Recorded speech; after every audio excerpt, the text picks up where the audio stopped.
Bem-aventurado é o homem. Salmo 1, verso 1. O livro de Salmos ele tem sido chamado de o inário da igreja. São 150 canções que abrangem toda a gama de emoções, de experiências humanas. E existem ali cânticos de amor, de ódio, de alegria, de tristeza, de intimidade profunda, de uma profunda desilusão com Deus. Isso mesmo.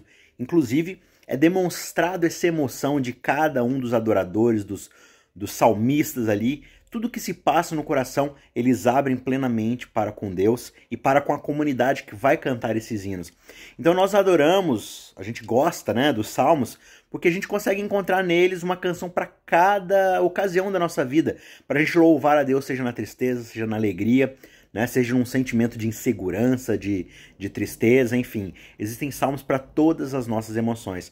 Só que Deus ele não quer apenas que alguém saia pegando o seu livro de canções sem qualquer tipo de cuidado e utilizando de forma indevida, Que nem como alguém que toca uma flauta doce de forma bem amadora e aí por causa disso tenta entrar numa orquestra, numa ópera e tocar com os profissionais, com as pessoas preparadas ali. Não.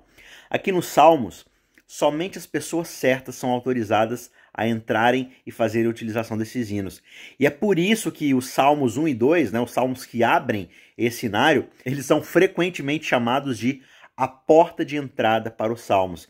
E antes da gente começar a cantar essas canções para nós mesmos, a gente precisa parar nesse ponto de controle, nessa porteira, nessa cancela, nessa guarita, para poder avaliar se de fato a gente tem condições de embarcar nessas canções.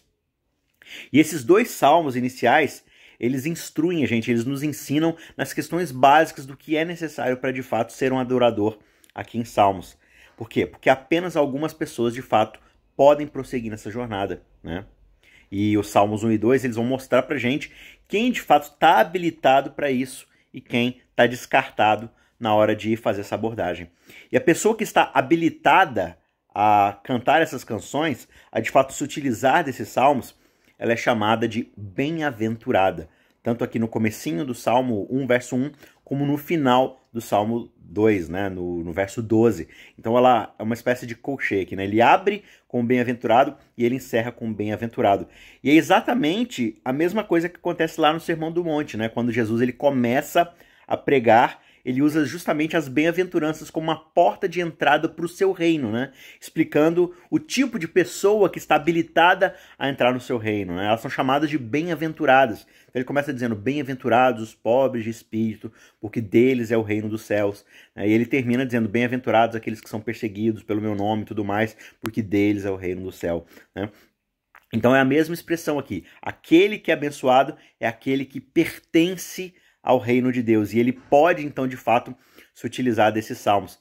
E tanto em hebraico, que é a língua do Antigo Testamento, como no grego, que é a língua do Novo Testamento, essa é uma palavra que significa feliz, ou que floresce, que prospera, que segue o seu caminho com bastante destreza e consegue alcançar bons frutos lá na frente. É uma pessoa que está contente, satisfeita, e por aí vai, Então, quem é, de fato, essa pessoa feliz, próspera, bem-aventurada? Quem é que está autorizado, que está habilitado a cantar as canções dos Salmos? Bem, o livro de Salmos, ele começa justamente assim, no verso 1 do capítulo 1. Bem-aventurado é o homem que não anda no conselho dos ímpios e não se detém no caminho dos pecadores, nem se assenta na roda dos escarnecedores. Pelo contrário, o seu prazer está na lei do Senhor e na sua lei medita de dia e de noite. Ele é como a árvore plantada junto a uma corrente de águas, que no devido tempo dá o seu fruto e cuja folhagem não murcha, e tudo o que ele faz será bem sucedido.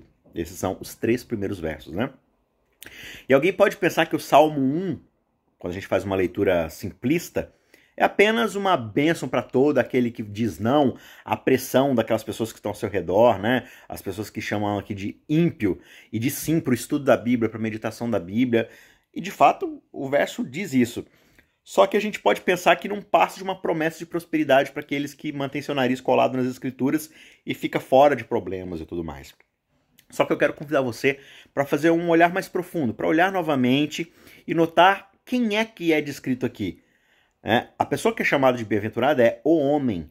E na Bíblia, o homem é uma expressão frequentemente utilizada para se referir a um modelo masculino de ser humano.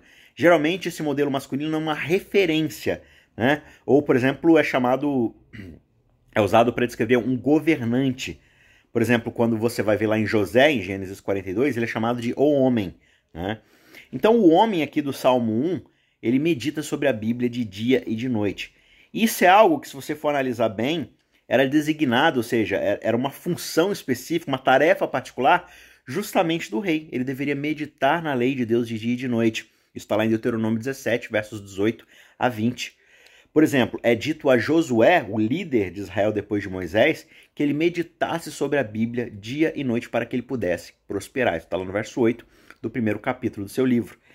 E além disso, né, além dessas características bem interessantes sobre a questão do homem, a gente tem também aqui a ideia de uma árvore plantada junto ao rio.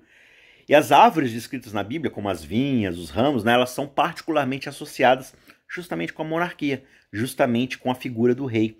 E aqui no Salmo 1, esse homem vai ser uma árvore próspera, frutífera.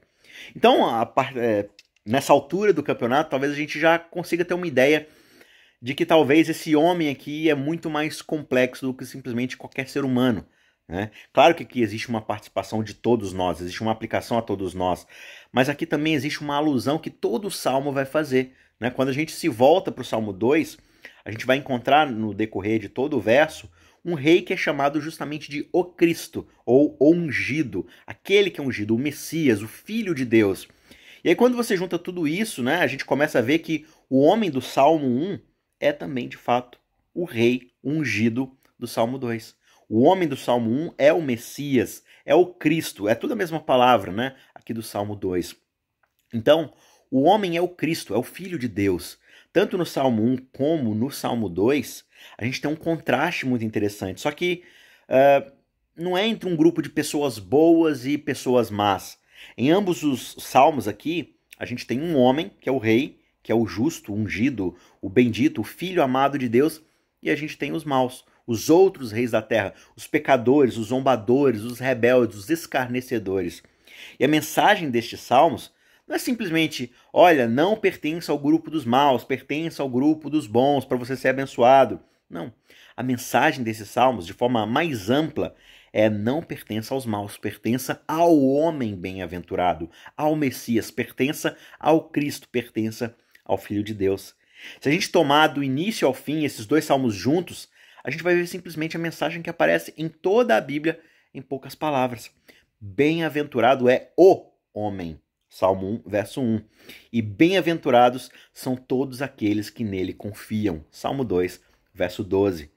Antes do mundo começar, o Pai já bem-aventurava, digamos assim, o seu Filho, ungindo ele, messianizando ele com o Santo Espírito de Deus. Agora, o convite que é estendido para nós é estendido para todo mundo.